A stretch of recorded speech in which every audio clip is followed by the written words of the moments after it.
అమరావతిలోని Andhra Pradesh space tech academy, Vignan university, హైదరాబాద్లోని Ananth technologies సంయుక్త ఆధ్వర్యంలో ఈ నెల 22 నుండి 3 రోజుల పాటు ఆంధ్రప్రదేశ్ స్పేస్ టెక్ సమ్మిట్ 2026 ను నిర్వహిస్తున్నట్లుగా Vignan university industries relation director, programme convener Prasad Panda తెలిపారు. అంతరిక్ష సాంకేతిక రంగంలో పరిశోధనలను ప్రోత్సహించడమే లక్ష్యంగా ఈ సమ్మిట్ నిర్వహిస్తున్నట్టు ప్రసాద్ పండాతో మా senior correspondent Kondala Rao face to face.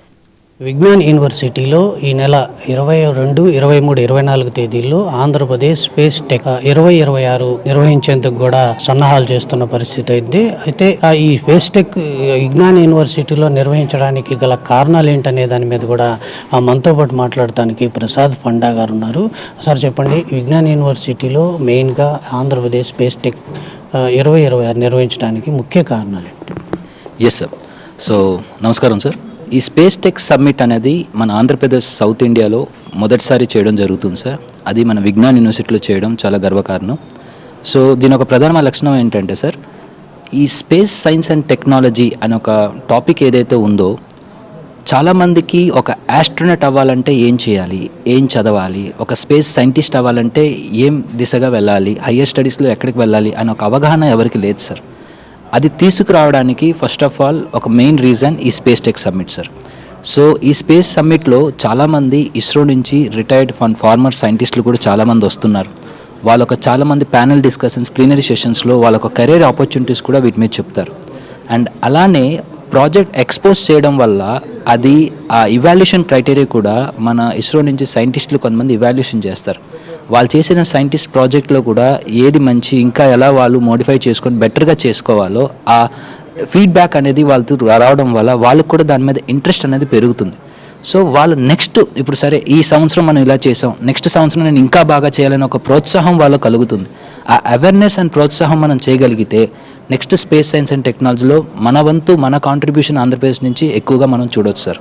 So అదొక మెయిన్ ఆబ్జెక్టివ్ సార్. ఆ అవేర్నెస్ అనేది తీసుకురావాలి స్పేస్ సైన్స్ అండ్ టెక్నాలజీలో స్టూడెంట్స్కి, ఫ్యాకల్టీస్కి అందరికి రావాలని ఒక మెయిన్ ఆబ్జెక్టివ్ సార్.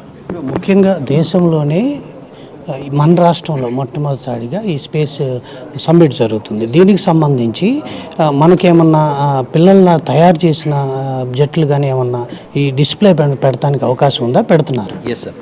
సో ఇక్కడికి వచ్చేసరికి మనకి 2 విభాగాలుగా జరుగుతుంది సార్. ఒకటి స్కూల్ పిల్లలు, ఇంకోటి ఇంజనీరింగ్ కళాశాల పిల్లలు. స్కూల్ పిల్లలు వచ్చేసరికి మన ఆంధ్రప్రదేశ్లో శ్రీకాకుళం జిల్లా దగ్గర నుంచి విజయనగరం జిల్లా కానీ, విశాఖ జిల్లా కానీ, ఈస్ట్ గోదావరి, వెస్ట్ గోదావరి, గుంటూరు జిల్లా, కృష్ణా జిల్లా, ఒంగోలు, ప్రకాశం అండ్ చిత్తూరు, మదనపల్లి, ఈ అన్ని ఏరియాస్లో నుంచి స్కూల్ పిల్లల్ని ప్రోత్సహించడం జరుగుతుంది సార్. దాదాపు 30 స్కూల్స్ నుంచి ఒక 160 ప్రాజెక్టులు వస్తున్నాయి సార్. అలానే ఇంజనీరింగ్ కాలేజెస్ వచ్చేసరికి మళ్ళీ అక్కడ మనకి గీతం యూనివర్సిటీ కానీ, విష్ణు ఇంజనీరింగ్ కాలేజ్ కానీ, Aditya university, Gudlavalleru engineering college, Siddhartha university, KLU, SRM, VIT, QIS college, అటు మోహన్ బాబు యూనివర్సిటీ, ఐఐటి తిరుపతి, వీళ్ళందరూ కూడా ఈ ఇంజనీరింగ్ కాలేజెస్ పిల్లలు కూడా వాళ్ళకు ప్రాజెక్ట్స్ తీసుకొస్తున్నారు సార్. దాదాపు 130 స్టాల్స్లో 390 మంది ప్రాజెక్టులు వాళ్ళు ఎగ్జిబిట్ చేయడం జరుగుతుంది సార్. ప్రాజెక్టులు ఎగ్జిబిట్ చేయడమే కాదు, వీళ్ళని ప్రోత్సహించడానికి బహుమతులు కూడా అదే రేంజ్లో పెట్టాం సార్. ఈ ప్రాజెక్ట్ ఎక్స్పోకి కంప్లీట్గా మేము ఇచ్చే cash prize 5 lakh rupees sir. Only engineering college వాళ్ళకి ఫస్ట్ ప్రైజ్ మాత్రమే 1 lakh rupees పెట్టాము. Second prize 75,000, third prize 50,000. మళ్ళీ ఇంకా ప్రోత్సాహం చేయడానికి కన్సోలేషన్ ప్రైజెస్ కూడా ఒక 10 పెట్టడం జరిగింది సార్, 5,000 చొప్పున. అలానే స్కూల్ పిల్లలకు కూడా 15,000 first prize, 10,000 second prize, 7,500 third ప్రైజ్తో పాటు కన్సోలేషన్ ప్రైజెస్ కూడా 5,000 లెక్క ఒక 10 పెట్టడం జరిగింది సార్. వీటితో పాటు స్పేస్ క్విజ్, అది స్పేస్ ఎక్స్ప్లోరర్స్ అనే ఒక కంపెనీతో టైఅప్ అయి వాళ్ళు దీన్ని స్పేస్ క్విజ్ని ఒక 400 మంది పిల్లల్ని, ఇంజనీరింగ్ అండ్ స్కూల్ పిల్లల్ని స్పేస్ క్విజ్ కండక్ట్ చేసి ద బెస్ట్ 5 టీమ్స్ని వాళ్ళు గుర్తించడం జరుగుతుంది సార్. ఇది కూడా ఈ డేట్స్లోనే జరుగుతుంది.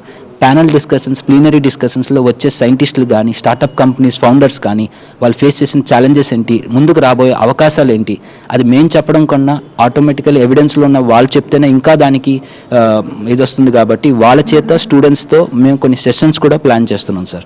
సో ఇలా రకరకాల సెషన్స్తో ఈ యొక్క అవేర్నెస్ అనేది క్రియేట్ చేయడం జరుగుతుంది సార్. డెఫినెట్గా మేము అనుకున్నది ఏంటంటే ఈ అవేర్నెస్ అండ్ అవగాహన అనేది వెళ్తే డెఫినెట్గా పిల్లల్లో స్పేస్ సైన్స్ అండ్ టెక్నాలజీ అనేది ముందుకు చూడొచ్చు. ఇప్పుడు ఏఎన్ఎంఎల్ ఉంది, ప్రతి ఒక్కరు కూడా ఆర్టిఫిషియల్ ఇంటెలిజెన్స్, మిషన్ లెర్నింగ్లోనే ఉంటుంది. బట్ ఏఐఎన్ఎంఎల్ అనేది ఒక ఐటీ ఇండస్ట్రీకి మాత్రమే పరిమితం కాదు సార్. మన ఇండియాలో 53 ఇండస్ట్రీస్ ఉన్నాయి, అందులో స్పేస్ కూడా ఒక ఇండస్ట్రీనే.